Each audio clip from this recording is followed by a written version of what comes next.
Space isn't just cold. It actually has a temperature. Even in the emptiest parts of the universe, space sits at minus 270 degrees Celsius.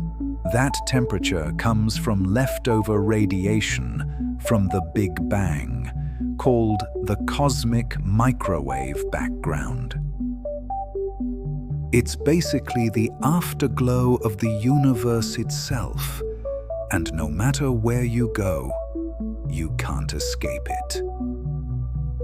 So space isn't freezing because it's empty. It's cold because the universe is still cooling down.